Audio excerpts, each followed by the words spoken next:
Mark said. "Mom, just watch the luggage while we find the ticket office. If you can't manage that, I don't know what to tell you." So I walked away. No screaming, no scene. I just left the luggage trolley standing by a concrete pillar. 4 heavy suitcases, all scuffed from the baggage carousel, full of things they couldn't be bothered to manage themselves. And I stepped away from the ferry terminal. Catherine didn't even notice at first. She was too busy trying to get the perfect photo of her son, Alex, with a gleaming white ferry in the background. And Mark was already several steps ahead, speaking loudly and slowly to a port official in English, as if volume could bridge the language gap. My hand was shaking, not from age, but from the strain.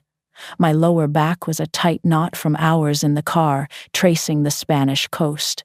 My shoes weren't made for hot asphalt or cobblestone piers, but that wasn't the issue. It was the sun, the kind that beat down on the port, making the air shimmer. And not once did they ask if I was managing. They just handed me more. "You're the only one not doing anything," Mark had said an hour before. "You could at least watch our things." "Eleanor, you've let worse slide," I told myself. "You've forgiven worse. But this was new. This was the moment I finally understood. They didn't think of me as someone to respect or include. I was just another piece of luggage, an afterthought, a tired old woman with a wallet and a steady presence. When I left the trolley there, I didn't think, I didn't plan. I just started walking in the opposite direction, toward a smaller ferry at a different dock, a sign pointing to an island I didn't recognize, a faded blue arrow, and a name I couldn't pronounce. It might have been a local transport or a tourist boat. I didn't care. I just wanted to walk until the buzzing in my ears stopped, until I couldn't hear their voices anymore. I didn't look back. By the time Catherine noticed I was gone, I was already halfway up the gangplank. My phone was still in my pocket, but I turned it off. The silence, broken only by the cry of gulls, felt like oxygen. The ferry was a small, rugged thing with faded paint. I asked a crew member in broken Spanish if it went to the island. He nodded. That was all I needed. €4. That's what it cost to leave them behind. The village, I would later learn it was called Vila das Ondas, looked like a postcard from another life. Whitewashed buildings with terracotta roofs, a cafe with the smell of strong coffee spilling out, a small square where 2 children were chasing pigeons, no tour buses, no selfie sticks. I found a small pensão with a sign that read Quartos and rang the bell. A woman with kind eyes and silver hair, pulled into a knot, opened the door. She looked at me, just looked, and said in soft, accented English, "You need some quiet, Senhora." I nodded, and for the first time in years, my eyes welled with tears that weren't caused by someone else's cruelty, but by relief. Yes, I needed quiet. I needed stillness. I needed to stop being someone's luggage guard. Her name was Senhora Sofia. She didn't ask for a passport. I told her I had no reservation. "Não faz mal," she said. "Not important." She gave me a room on the 2nd floor with a view of the sea, clean sheets, no television, a little kettle. I paid in cash. The emergency money I kept in my bra, folded in a tissue. Old habits. I lay down on the bed in my travel clothes without even removing my shoes. The silence pressed in, not like a weight, but like a balm. I could hear nothing but the waves and the slow, steady breath of the wind. My limbs ached, but it didn't matter. I don't know how long I slept. When I woke, the light had shifted. I sat up slowly, unsure for a moment where I was. Then I remembered. I had walked away. I had finally walked away. I rinsed my face in the little sink and looked at myself in the mirror above it. My reflection startled me. Not because I looked old. I'd looked old for a while. No, because I looked calm, like someone who had done something brave and survived it.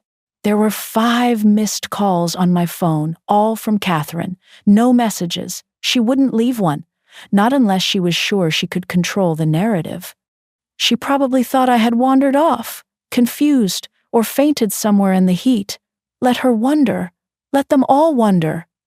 I turned the phone off again and set it face down on the nightstand. Tomorrow I would figure out the next step. I would go somewhere else, anywhere but back. Not because I wanted to punish them, but because I was done carrying what wasn't mine. It started with a promise. "We want you to be part of this, Mom," Catherine had said over the phone 2 months before the trip. "You've never seen the real Portugal.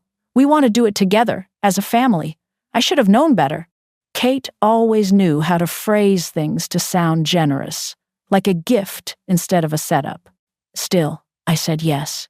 I wanted to believe that maybe, just maybe, this would be different. I even bought a new suitcase. Not the big one, but the medium size with wheels that actually worked. I didn't want to be a burden. I never do. I packed sensibly, wrinkle-free blouses, a scarf or two, sturdy shoes. I left my old dresses behind, even the blue one I liked best. Kate said, "You won't need anything fancy. It's just family." I took that to heart. Silly me. The morning of the flight, the house felt too quiet. I stood at the window holding a cup of tea, watching the sun creep across my neighbor's yard. I remember thinking, maybe this will be the trip that stitches us back together. That's what I hoped for. Not fun, not sightseeing, just a little closeness, something I hadn't felt in years. Mark honked from the driveway, even though he'd promised to come to the door. When I got into the car, he didn't say hello. He was on the phone, laughing too loudly, probably with a colleague from work. Catherine gave me a quick, "Hi, Mom," without turning around. Alex had his headphones in. That was the welcome. At the airport, I paid for the extra bag.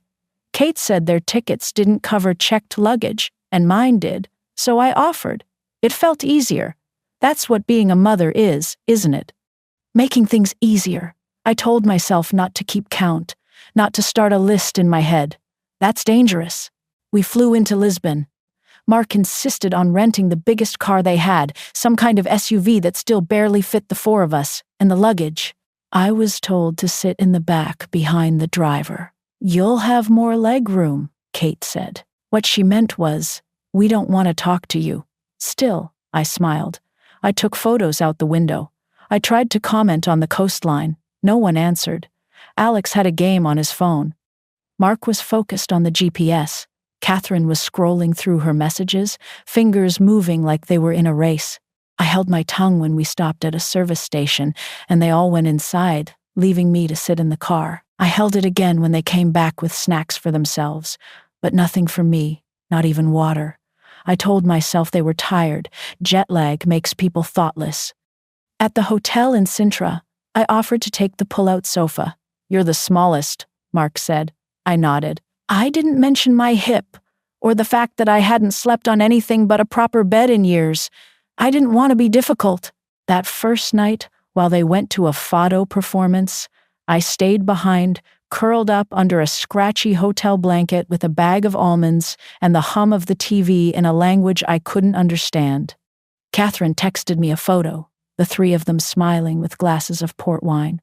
"Wish you were here," she wrote. I almost laughed. But I kept showing up. I was there the next morning when we toured the palace.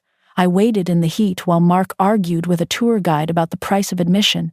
I stood patiently while Catherine took 50 photos of Alex pretending to lean against ancient stone walls. When I asked if she could take one of me, she said, "Maybe later. We're kind of in a rush." At lunch, I offered to pay again. Mark joked that I must be hoarding a secret fortune. I didn't answer. He wouldn't have understood the savings it took for me to say yes to this trip. How many winter coats I'd patched instead of replacing. How many dinners I'd skipped when groceries ran high. That night, in the room, I overheard Catherine whispering to Mark in the bathroom. I wasn't meant to hear it. "She's so slow. It's like dragging a turtle across Portugal," Mark laughed. They didn't know the walls were thin. I didn't cry. Not then. But something in me shrank. Still, I told myself it was early, that maybe they were tired, that things would improve. But a part of me, the quiet, stubborn part that's carried me through 7 decades, began making a different list. Not the one that counted favors, not the one that forgave slights. A list of truths. And I wrote the first one silently in my head that night. They don't see me. By the fourth day, I had stopped trying to be in the photos. It wasn't a decision, exactly, more like a quiet acceptance. Every time we passed something worth remembering, a scenic overlook, a tiled church, a colorful doorway Catherine or Alex would pose, adjust their angles, take 20 versions, then they'd move on. I was usually still catching up, slightly breathless, always just a few steps too slow to be noticed. In one coastal town, I forget the name, they were all blurring together. We stopped at a market square. Mark wanted grilled sardines. Catherine wanted local cork jewelry for her coworkers. Alex just wanted Wi-Fi. I stood near a vendor selling handcrafted wooden items, small boats, intricate boxes, and little carved birds, not perfect, but made with care. I lingered, ran my fingers over a small, smooth bird with outstretched wings. It reminded me of a little carving Richard and I had once bought on our honeymoon, which had gotten lost in a move years ago. Don't get that, Catherine said, coming up behind me. It's just dust collecting clutter. I hadn't asked her opinion. I hadn't said a word. I bought it anyway, wrapped it gently, and paid with my own money. I didn't tell them. That little bird now sits on my new windowsill. Just one small bird, but it's mine. There was a moment in Porto that I thought I might leave then. It was raining. Not hard, but enough to chill your scalp. We'd just come out of a bookshop, the kind I'd enjoyed, and they had rushed through. I wanted to sit. My knees were burning. There was a bench near a pastry shop, and I asked if we could pause for a moment.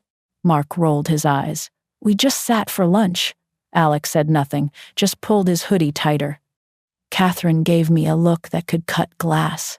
If you're tired, maybe you should go back to the hotel. We'll explore a bit longer. They were already walking away before I could answer. I sat on that bench and watched them vanish into the crowd like people I used to know. The pastry shop had a small table outside under an awning. I bought a single warm pastry and a coffee and ate it alone, watching strangers walk past. That was the first time I turned my phone off during the day. I liked the silence. At the hotel that night, Mark complained that I hadn't brought the power adapter back up to the room. You were the last to use it, he said. I wasn't. I knew I wasn't, but I said nothing. Later, I found it in his bag. Did I tell him? No. Some things are louder in silence. One morning in Lagos, Alex tripped slightly on a loose cobblestone and cursed. "Oh my God, these streets are prehistoric," he muttered. I reached out without thinking, just instinct, to steady him. He shrugged me off like I was a stranger, a beggar on the corner. "Don't," he said, not cruelly, just flat, like it was embarrassing to be touched by me. He's 17. Maybe it's normal, but something inside me knotted tight. Later at dinner, he posted a photo of his meal with the caption, "Best trip ever, just us three, just us three." I saw it because he forgot I still followed him. That night, I sat in the hotel bathroom with the shower running, not because I needed it, but because I didn't want them to hear me breathing hard. Not crying, not quite, just trying to stay quiet, to not become a spectacle. I remembered something my own mother said to me when I was young and angry and thought she was too slow, too out of touch, too inconvenient. "You'll miss me when I'm not in the room anymore." At the time, I rolled my eyes. Now I understood. They wouldn't miss me, but they would feel the absence, because I would make it permanent. By the end of the week, I stopped waiting for them. I ate when I was hungry, rested when I needed to. I stopped asking what the day's plans were, and when they asked why I didn't seem enthusiastic, I just smiled. "I'm just along for the ride," I said. Let them believe it. I wasn't along for the ride. I was counting the exits. We had dinner in a small Spanish port town the night before the ferry, a place Mark had read about, some restaurant with glowing reviews and a name none of us could pronounce correctly. He insisted we go. It's a once-in-a-lifetime kind of place, he said. We'll regret it if we don't. By we, of course, he meant himself. It was the kind of restaurant where the menus were on chalkboards and the waiters looked you up and down before seating you. Catherine wore her cream blouse, the one she never packs unless she expects photos. Alex slicked his hair back with too much gel. Mark held the wine list like it was a weapon he knew how to use. I wore a simple navy cardigan and the same black flats I'd worn since Lisbon. I hadn't packed anything fancier. Kate had told me not to. At the table, no one offered me the best seat. I took the one closest to the kitchen, half out of the conversation and all the way out of the view. Mark ordered for everyone.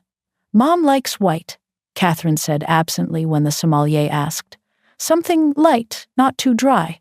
I do like white wine, but that night I wanted red. I didn't speak up.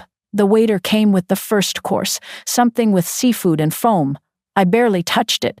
The food was beautiful, but my stomach felt heavy. Alex was already halfway through his before I'd taken a second bite. Are you not hungry? Catherine asked. I'm fine. You've barely eaten this whole trip, Mark added. If you collapse, we won't be able to carry you back. He laughed. No one else did. He wasn't joking. After the main course, they asked the waiter to take a photo. Alex held up his phone and waved him over. Excuse me, can you take one of us? He said, gesturing to himself, Catherine, and Mark. They posed, arms around each other, smiling wide, wine glasses raised. I was still sitting at the table, napkin folded in my lap, hands resting quietly. No one said, "Wait, get one of all four." No one even glanced at me. The waiter hesitated, looking unsure, but took the photo as requested. I smiled to myself. Something sharp settled into my chest. When the check came, Mark made a show of patting his pockets. Damn, he said. I left my wallet back at the hotel. Alex looked up, confused. Didn't you? Catherine cut in quickly. Mom, could you cover this? We'll sort it out when we get back. There it was. The familiar line, the slow reach into my purse, the silent agreement that I would take care of it. I always did. I looked at the bill. 210 euros. I handed over my card. They didn't even thank me. After dinner, they walked ahead, laughing about something Alex had said. I followed a few steps behind. We passed a small shop with handmade notebooks in the window. I stopped for just a moment. None of them noticed. I bought a small, plain one and a pen. Later, back at the hotel, I sat with the new notebook. I wrote on the first page, "Some views are meant to be seen alone." I didn't sign it. It wasn't a letter to anyone. It was just a fact. I tucked it into my bag, a notebook no one would ask to see. Later in the room, Catherine looked up from her phone. "Don't forget to pack light for tomorrow," she said. "We're heading to the ferry terminal. It'll be crowded." I nodded. "Maybe don't bring your shoulder bag," Mark added. "It slows you down." I nodded again. I was always nodding, but inside, I was already planning. I looked at my reflection in the bathroom mirror that night and whispered out loud, as if it would help it sink in, "This is the last time I'll pay for my own humiliation." I turned out the light and closed the door behind me. They didn't say good night, and I didn't say goodbye. The next morning, we left the hotel just after 9. The air was already heavy with sea salt and heat, the kind that clings to your neck before the day even starts. Alex complained before we were out of the city. "Why can't we just fly? This car is too cramped." Mark snapped that driving the coast was part of the experience. Catherine reminded them both that we were almost at the terminal and to please, for God's sake, stop bickering. I stayed silent in the back seat. I had become background noise by then, a cough in the corner of a room present, but only barely. I watched the scenery change from city streets to coastal highways to the bustling port. It all felt very symbolic. We were passing from one country to another, and I was still a tourist in my own family. At the parking garage near the terminal, Catherine insisted we all get out and organize the luggage. The garage was cavernous and loud. I stepped out carefully, my knees tight from the ride. "Grab my tote bag, Mom," she called, already walking ahead. Mark added, "And Alex's backpack. He's on his phone again." They were halfway to the elevators before I'd even shut the car door. I looked at the mess in the trunk: suitcases, shopping bags, half-empty water bottles, a broken sun hat. I could have said no. I could have let them handle their own things. But I didn't. I hoisted the tote bag over one shoulder, the backpack on the other. One of them, I still don't know whose, had a sharp-cornered souvenir box that jabbed me in the ribs. I shuffled toward the elevators, past rows of other travelers, some with small children, some helping elderly parents. I watched a young man link arms with his grandmother as they walked. He smiled down at her. She beamed. No one ever beamed at me. When we got to the terminal, Mark complained again. "It's like we've got 10 bags for 3 people. 4, I corrected softly. He didn't hear me, or he pretended not to. The terminal was a chaotic mix of languages and echoing announcements. Catherine decided they needed to find the ticket office immediately. "It'll be a nightmare if we miss the boarding call," she said. "We're officially leaving Spain." Alex groaned but followed her into the crowd. I followed too, pulling the trolley with their 2 largest suitcases, my shoulder aching from the bags I was still carrying. They walked ahead, scanning the signs, pointing. I struggled to keep pace, sweat clinging to the back of my shirt. The wheels of the trolley caught on the uneven floor. My sandals slipped. No one looked back. That's when Mark said it. He didn't shout. He just tossed the words over his shoulder, as if stating a simple fact. "Mom, just watch the luggage while we find the ticket office." "If you can't manage that, I don't know what to tell you." Catherine didn't respond, but she didn't defend me either. Alex chuckled. I stopped walking. Not out of drama, not out of spite, just enough. I looked down at the luggage, the heavy trolley, the bags digging into my shoulder. I didn't say a word. I stepped to the side, next to a concrete pillar, and gently set down the bags I was carrying. I pushed the trolley flush against the pillar so it wouldn't roll. I stood there for a moment, watching them fade into the crowd ahead. They didn't turn around, not once. I turned the other way. There was a smaller sign, blue and simple, with an arrow pointing toward a different pier. Ilha das Ondas, 11:30. That was all I needed. I walked. My feet hurt. My arms ached. My heart thudded with something between shame and release. But I didn't stop. Not until the luggage, the voices, the echo of Mark's words, "If you can't manage that," all dissolved into the noise behind me. The pier bent slightly toward the sea. My calves burned. The sun was now fully overhead, sharp and unsympathetic. There was no shade, no bench, no one to say, "Are you all right?" And for once, I didn't want that. I wasn't all right, but I wasn't broken either. Somewhere in my bones, I knew this wasn't the moment I cracked. It was the moment I stopped pretending it didn't hurt. I had no plan. I only knew I couldn't go back to the terminal. I couldn't stand there while Catherine looked at me like I was the problem, while Mark made another joke, while Alex rolled his eyes. I wouldn't survive that, not just the embarrassment, the erasure, because that's what it was, really. I hadn't been humiliated, I'd been erased. Slowly, quietly, efficiently. They didn't argue with me because they didn't think I was worth arguing with. They didn't thank me because they didn't think I was doing anything special. They didn't ask what I needed because they'd stopped believing I had needs. I was the luggage. They'd said it out loud. They just didn't realize I'd heard them. The ferry ride was short. The island village appeared, tucked into a small cove. A little sign appeared, hand-painted, tilted slightly with an arrow, and the word quartos, rooms. That's all I needed. It led to a small pension with blue shutters and flower boxes, a modest place, neat and quiet. I rang the bell. The woman who answered wore a linen apron and had thick silver hair pulled back in a bun. Her face was lined but warm. "Hola," she said. I cleared my throat. "Do you speak any English?" "A little," she said, smiling. "I need a room," I said. "Just for one person, just for a few days." She looked at me, really looked, and nodded. "Of course. You are tired," she said gently. "I can see." She led me upstairs to a room with pale yellow walls, a wooden bed, a view of the small fishing boats in the harbor. It wasn't luxury, but it was clean, calm, and mercifully empty of people who wanted something from me. I slept for 5 hours, shoes on, purse still strapped across my chest. When I woke, it was nearly sunset. My head ached, but not from sorrow from too much noise, too long endured. I sat up slowly and took stock of my things, phone off. Passport zipped into the side of my purse, wallet intact. I hadn't told anyone I was leaving. I hadn't said goodbye. I didn't need to.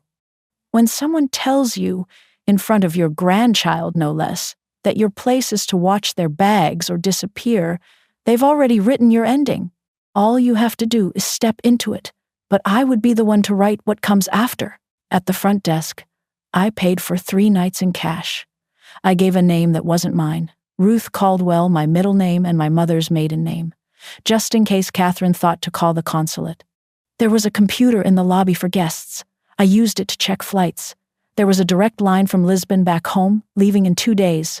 I booked it, used my own card, booked the window seat. I didn't cry. Not when I saw the confirmation email. Not when I called the bank to make sure I could use my account abroad. Not even when I opened my small suitcase and realized I'd left half my clothes in Mark's rental car. Let them keep the sweaters.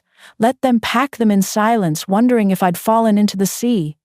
Maybe in a way I had, but not the kind of death they'd assume. Not frailty, not confusion, just clarity.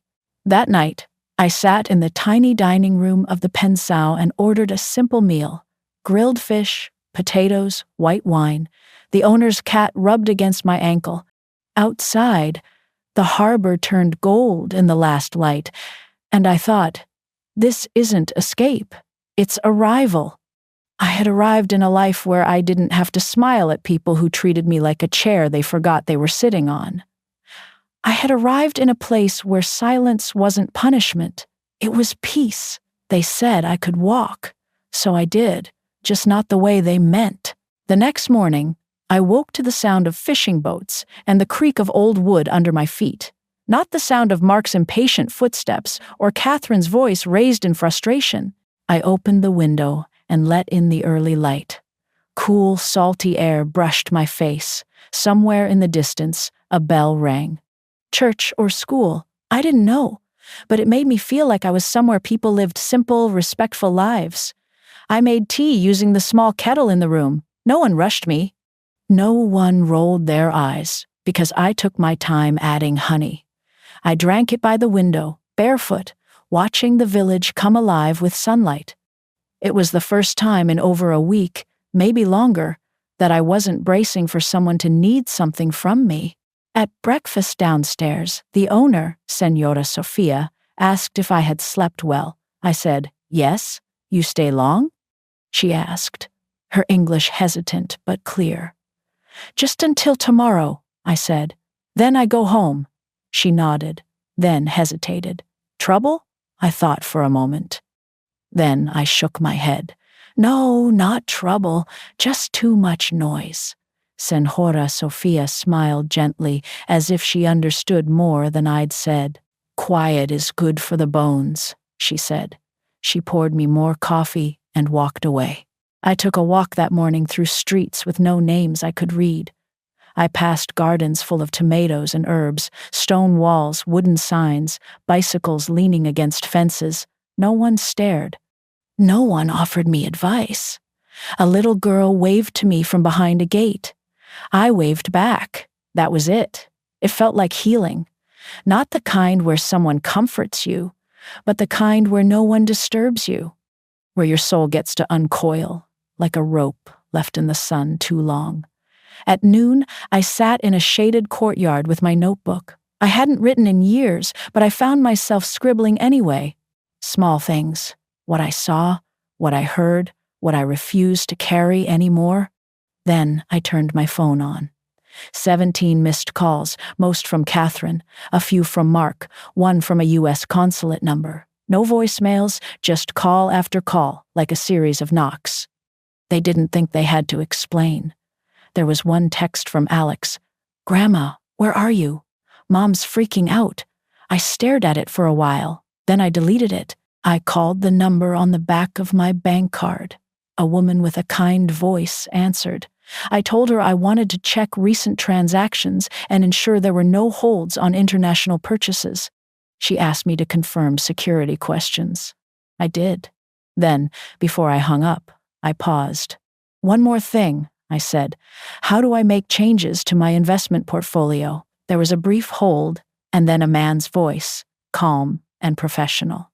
I explained that I wanted to remove my daughter, Catherine Vance, as a co-beneficiary and decision-maker on the joint portfolio Richard had set up.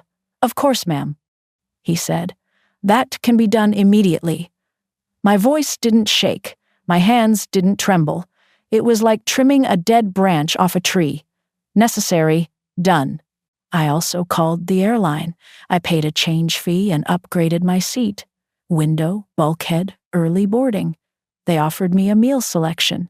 I chose chicken, no wine. I would get enough silence in the sky. I didn't need to be sleepy. That afternoon, I asked Senhora Sofia if there was a place nearby to print something. She pointed me to a small internet cafe tucked behind the bakery. I thanked her and walked slowly down the road, stopping to smell the wild jasmine tangled along a fence. At the cafe, I wrote a short, direct letter. Not a confession, not an apology, just a statement of truth, printed on white paper and folded twice. I left it in my purse. I wouldn't send it to them. It wasn't for them. It was for me. Proof that I had finally said it, even if only on paper. Later, I watched the sun go down from the small balcony of my room.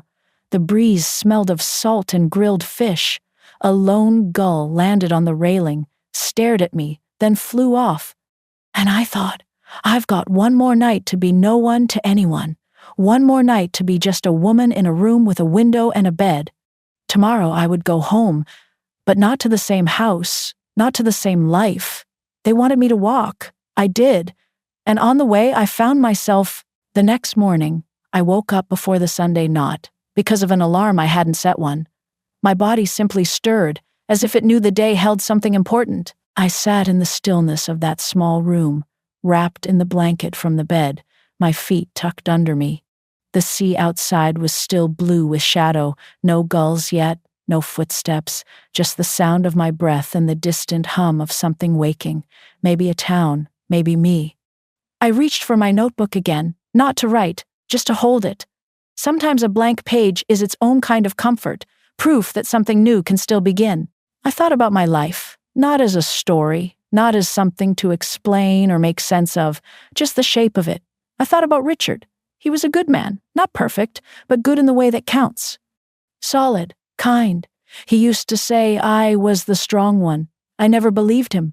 I thought strong meant loud, certain, decisive. Now, I think maybe strong just means staying. Staying when it's easier to run. Staying in a marriage when money's tight and patience is tighter. Staying by your child's side through every bad haircut, every slammed door, every betrayal you swallow for the sake of peace. But staying isn't the same as shrinking. And somewhere along the way, I forgot the difference. Catherine wasn't always this way. When she was little, she used to bring me wildflowers from the neighbor's yard and tell me I was the most beautiful mom in the world. She used to cry when I left for work. Even if it was only for a few hours, she used to climb into bed with me after nightmares and wrap her little arms around my neck like she never wanted to let go. I don't know when that changed. Maybe when I couldn't afford the brand name clothes. Maybe when I said no to paying for her second wedding. Maybe when I stopped agreeing with her, just to keep the mood light. Mark came into her life already convinced she wasn't enough, and somehow she started believing it. Then she passed that feeling on, like a cold, invisible, and contagious. I kept thinking love would be louder than pride, but I forgot that pride doesn't listen. It only speaks. I don't hate them. That's the truth of it. I wish I could say I do. It would make this easier. But it's worse than hate. It's grief. Because I still love them, still remember who they used to be, who we used to be. But I've finally accepted they don't love me the way I need to be loved. They love me when I'm useful, when I'm quiet, when I say yes without hesitation and smile through the bruises on my dignity. That isn't love. That's performance. And I am retiring from the role. At breakfast, Senhora Sofia brought me a small plate of fig jam and warm bread. "Today you travel," she stated more than asked. "Yes, back to the mainland." She hesitated. "You are okay?" I smiled. Not too brightly, just enough. "Yes," I said. "I think I finally am." She didn't press. She just nodded, like women who've lived long enough to recognize a private battle won. After breakfast, I packed. It didn't take long. I had only half the things I had brought, and none of the weight. I left behind a small scarf on the chair, folded neatly, a parting gift for the room that had given me peace. At the front desk, I paid again, even though the room was already covered. "Keep it," I said, "for something beautiful." Senhora Sofia didn't argue. She just pressed my hand and whispered, "Bon voyage." The ferry was already waiting at the dock. I got on. A young man asked if I needed help with my bag. I said, "No, thank you." It was the lightest thing I'd carried in years. As we pulled away, I looked back at the pension once. Just once. I didn't wave. Some endings don't need ceremony, just a full stop. Back at the ferry terminal, they didn't notice I was gone until an official announced final boarding and asked for all passengers to be present. Catherine turned around to call me and saw only the luggage, sitting neatly by the pillar, untouched, right where I had left it. For a moment, she probably thought I was nearby. Maybe in the bathroom, maybe lagging behind. Then the moment stretched too long. Mark swore. Alex took out his phone. Catherine's voice rose, first in confusion, then sharp with that tight panic people feel when they realize they've made a mistake but can't figure out which one. They didn't understand yet. Not then. They still believed I was just a few steps behind, still believed I was doing what I always did, absorbing the discomfort, adjusting my pace, trying to keep up. But this time, I hadn't. This time, I had let them walk ahead, and I had walked away, while they backtracked, asked strangers, checked the information desk, and called port authorities. I was already in a taxi to the airport. I didn't rush. I had a small meal, bought a book at a little kiosk, a history of Portuguese explorers, the kind Richard used to read, sat near the window, and watched planes arrive and leave. My flight was boarding in 2 hours, and their panic was just beginning. Catherine called 17 times in the span of an hour. Then came Mark, then Alex. None of them left a message. I pictured them standing in a group, faces drawn, talking over each other. Maybe she got lost. She's not answering. Try her again. At 3:15 p.m., I got an email from Catherine. "Mom, where are you? This isn't funny. We've called the police. Please respond. We're worried." I didn't answer. At 3:47 p.m., another. "We've contacted the consulate. If something happened to you, we need to know. Please, we're scared." Still, I didn't reply. Because I knew what this was. It wasn't about me. Not really. It was about the narrative, about control, about keeping the performance going, the mother who funds the trip, who waits in the background, who smiles quietly and watches the bags. Not the woman who walks away. That wasn't in their script. By the time I boarded, the sun had begun to set. The airport windows turned gold. The terminal lights blinked on one by one. I settled into my seat. Bulkhead, window, early boarding. No one asked me to move. No one expected me to give anything up. I pulled the blanket over my lap, closed my eyes, and let the hum of the engines drown out the buzz of my phone in my purse. Let them call. Let them wonder. I wasn't lost. I was done being found by people who never really saw me. When the flight landed for my connection, I turned the phone back on briefly. There were more messages. One from a U.S. Embassy staffer, formal and polite. One from Mark. "What the hell is going on? Call us." 2 from Alex, shorter, more clipped. Then 1 from Catherine. Please, just let me know you're safe. I read that one twice. It was the only one that sounded like her. The her I remembered before Mark, before the coldness crept in, before she learned to be disappointed in me. I almost responded, then I didn't. Some silences are earned. I boarded the connecting flight, a red-eye to the U.S. As we ascended, I pressed my forehead to the window. Below, Europe fell away in a patchwork of lights and shadow, and I thought, let them search, let them feel the absence, let them sit in the empty space I used to fill and ask themselves why it's there. Back in the States, I didn't go straight home. I didn't tell anyone I was coming back early, didn't call the house sitter, didn't check the mailbox, didn't even stop at the market where everyone knows me by name. I took a taxi from the airport to a lakeside hotel 2 towns over, somewhere quiet, unfamiliar, a place with no expectations. I paid cash again, asked for 2 nights. The woman behind the counter was younger than me, late 50s maybe, but her eyes had the same tired kindness I'd seen in Senhora Sofia's back in Portugal. You're traveling alone?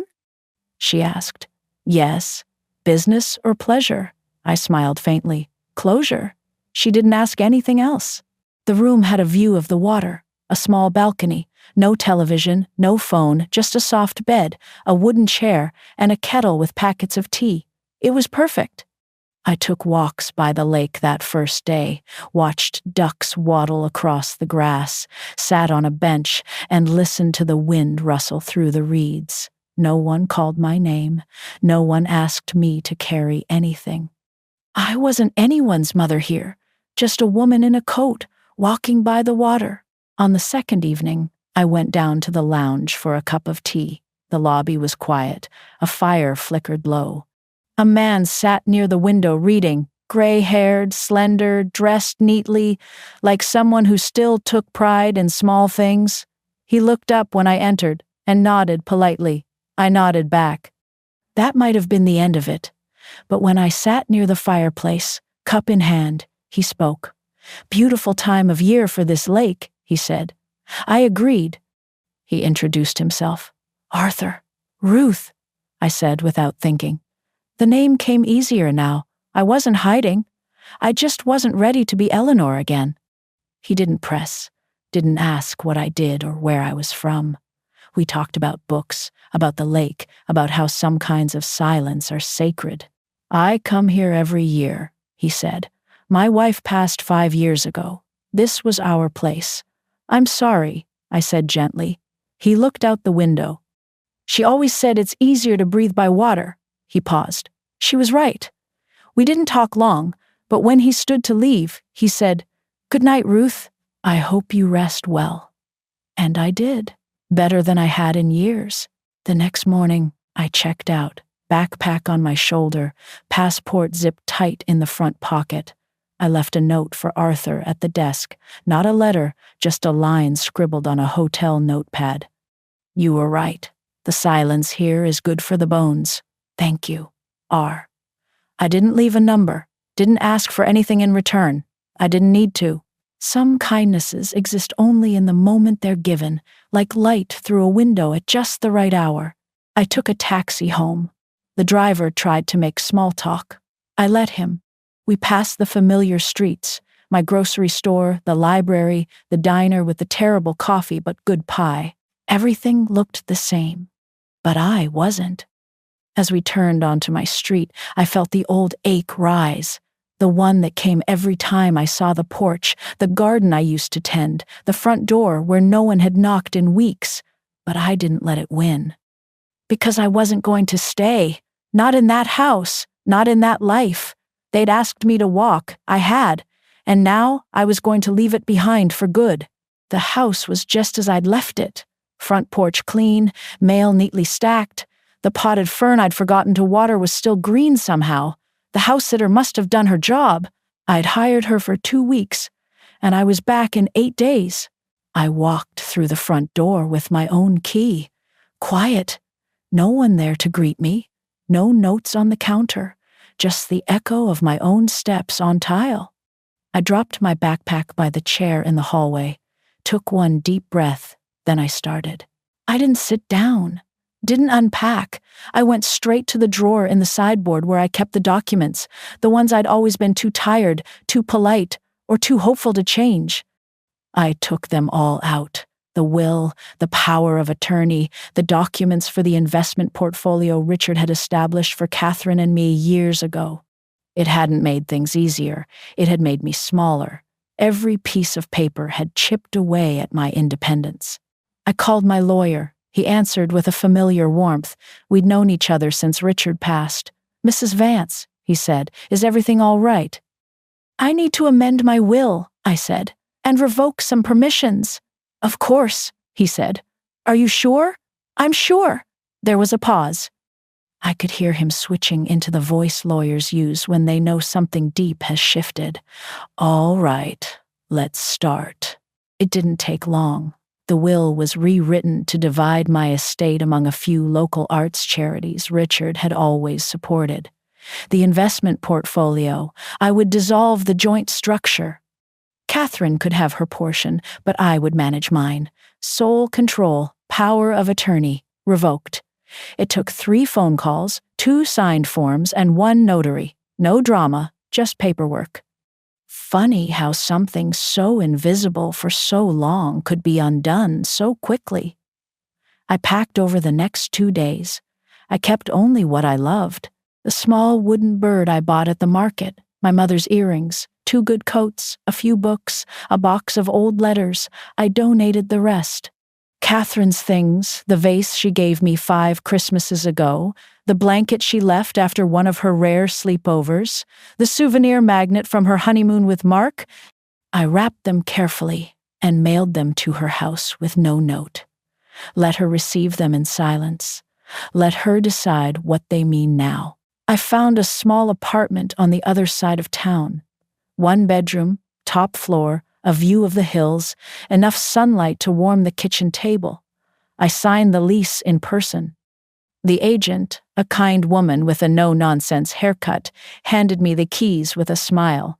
"You moving out of a big place?" "Big enough," I said. "You downsizing?" "No," I said, pausing just a moment. "I'm right-sizing." She laughed, not unkindly. "I like that," she said. "So did I." That night, in the near-empty house, I ate dinner on a paper plate, a sandwich, a cup of tea, a square of chocolate. I sat at the kitchen table where Catherine had once told me, "You should be grateful we're including you." I stared at the spot on the floor where Mark had spilled wine and laughed when I offered to clean it. And I let it all pass through me, not like a storm, but like a wind that no longer mattered. Then I walked through each room once more, slowly, with intention, not to say goodbye to reclaim it. Because it was mine once, and now it was done. Dear Alex, you won't read this. I won't send it. Not because I'm afraid of your response, I doubt you'd bother, but because this letter isn't for your inbox. It's for me. I need to write it so I don't carry it anymore. You used to call me Grandma with 2 ums and 1 big hug. You used to fall asleep on my lap watching cartoons, drooling on my shirt, and I let you, even when it's stained. I used to save every scribble you gave me. Dragons with 3 heads, spaceships with windows, hearts with jagged edges. You don't remember that, but I do. I remember everything. I remember the last time you reached for my hand in a parking lot without being told.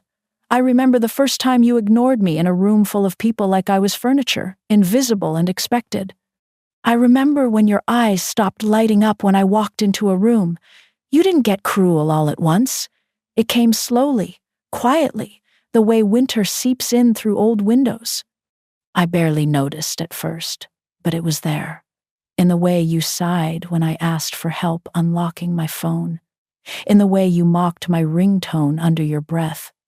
In the way you never once, not once, offered to carry a bag that wasn't yours. You're 17. That's old enough to know better. It's not about forgetting to say thank you. It's about not seeing a person as someone who deserves one. That day at the ferry terminal, you chuckled. You chuckled when your stepfather said I should watch the bags. I don't think you understood what you were laughing at. I don't think you realized what it meant to join in. Because when you chuckled, you didn't just echo someone else's cruelty. You confirmed it. You turned it into fact. You made it real. Here's what I want you to know, Alex. I am not fragile because I am old. I am not your servant because I am quiet. And I am not your audience just because you have Wi-Fi and sharper elbows. I had a life before your mother was born, before you were even a thought. I had dreams and disappointments, laughter and grief. I have scars you'll never see and stories you'll never ask to hear. I walked away not because I was weak, but because you all assumed I never would. Your mother thinks she lost me. She didn't. She gave me away in pieces over years. One request, one joke, one dismissal at a time, and I finally stopped receiving myself back. I don't hate you. You're still a boy raised in a house where men get loud and women get tired, a boy who doesn't know yet that silence from the people who love you isn't always safety. Sometimes it's surrender, and sometimes it's the warning before a door shuts for good. Maybe someday you'll grow up and remember that trip. Not the monuments, not the food, but the empty space where I was supposed to be when you turned around. Maybe you'll wonder where I went. Maybe you won't, but I'll tell you anyway, because this letter is mine to finish. I went somewhere people saw me. Not because I needed applause, not because I demanded love, but because I finally remembered that love, real love, never makes you beg for a seat at the table. It makes room. You didn't make room for me, Alex, but I've made room for myself, and it is quiet here, and it is good. Love, Grandma. P.S. You won't get this letter, but maybe one day you'll feel it. The first time Catherine called after I got home, I didn't answer. Not the second time either. She left 2 voicemails, both measured, both careful. The first one was clipped, strained. Mom, I don't know what happened, but we were worried. I hope you're okay. Please call when you get this. The second came a day later, softer, but still wrapped in the old tone. The one that made everything sound like my fault. I just want to understand. You left without saying anything. We searched. Alex was scared. Just talk to me. Scared? He chuckled when Mark dismissed me at the terminal. Funny how fear only shows up when silence answers back. I didn't call. I waited. And on the 4th morning, there she was, standing on the porch of my new apartment, holding a paper cup of coffee like a peace offering. She knocked once, twice, then stepped back and looked around, unsure if she'd gotten the address right. I opened the door without a word. Her eyes widened just slightly. She looked thinner, tired. Mom, she said. I stepped aside. She came in. No hug, no greetings, just a breath held too long. She sat at the small table near the window, the one I'd already claimed as mine. My notebook, my teacup, a small vase of wildflowers. She looked around like she was in someone else's house. You moved, she said. I did. Why didn't you tell me? I paused. You didn't ask. That stung. I saw it land. She held the cup between her palms and didn't drink. Alex was scared. She said again. I'm sure he was. You just disappeared. No, I said quietly. I walked away. That's different. Catherine looked down. Her hair, always perfect, was now pulled into a loose bun, a few gray strands peeking through. She didn't speak, so I did. You told me in a dozen small ways that I was a burden, that I was background, that I should be grateful for crumbs of inclusion. I believed it for a long time. She winced but still said nothing. You all forgot I was a person. That's not true, she whispered. It is, I said. It may not have been deliberate, but it was real. She blinked fast. I just wanted us to have time together as a family. You wanted convenience, I said gently. You wanted me there as long as I didn't take up space. Silence. Then, I didn't mean to make you feel. Don't finish that sentence. She looked up. Don't make this about how I feel. Make it about what happened. She closed her mouth. nodded once. I stood, walked to the window, and watched a neighbor water her plants. I'm not angry, I said. Not anymore. I wouldn't blame you if you were. I'm disappointed, and I'm done apologizing for existing. She looked down at her coffee, still untouched. I came to apologize, she said. I turned. Then do it. Her throat bobbed. I'm sorry. Not dramatic, not rehearsed, just said, and I believed her. Or at least the part of her that had the courage to show up here. But an apology isn't a reset button. It's just a beginning. I'm not coming back, I said. I know. I'll be polite, civil. I'll answer when it's important. But I'm not the same mother you left at the ferry terminal. She nodded, her eyes wet now. I don't want you to be, she said. I think maybe you never should have been. That I didn't expect. It didn't feel cruel. It felt like the truth, one she was only now starting to face. She left 20 minutes later. No hug, no promises, just one sentence at the door. If you ever want to see me, you don't have to carry anything. I nodded. That was the only start I could accept. After she left, I stood alone in the quiet of my small apartment, not victorious, not vengeful, just free. And in that stillness, I whispered aloud, more to myself than to anyone, finally.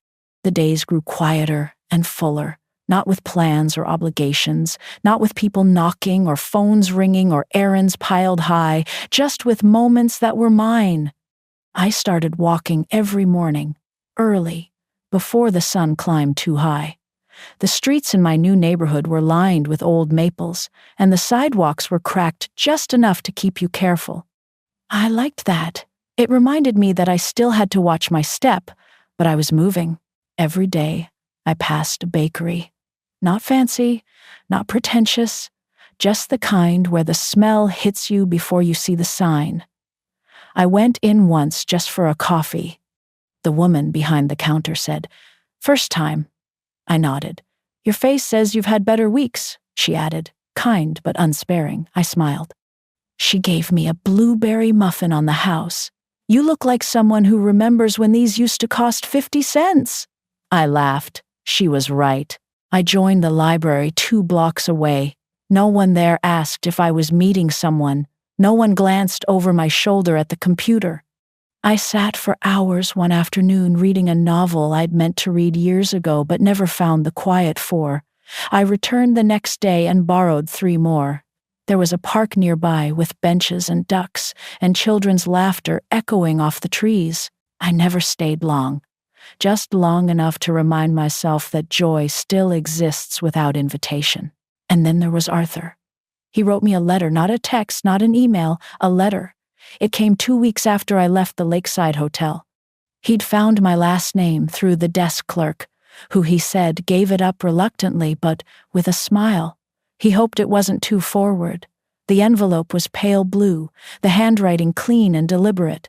Inside, it read, "Dear Ruth," or Eleanor, if that is indeed your name. "I've been thinking about the silence you mentioned. The good kind. I miss it too. If you ever want to share some again, there's a bench on the north side of the lake. It's quiet most days. I'll be there next Sunday at noon. No pressure, no expectations.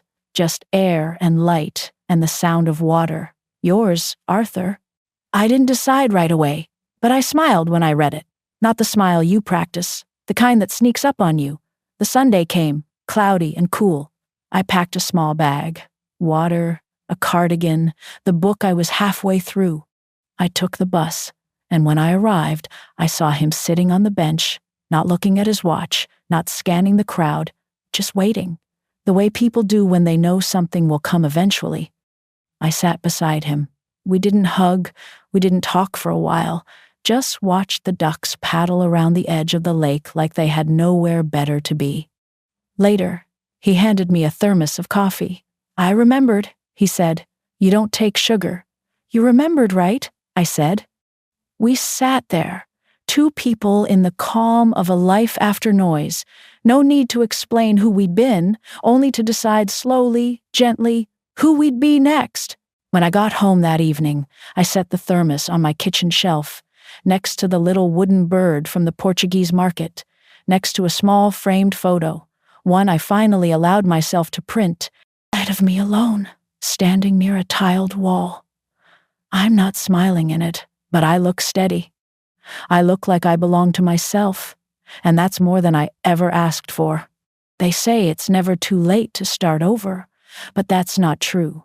Sometimes it is too late for apologies, for repair, for pretending people didn't show you who they are.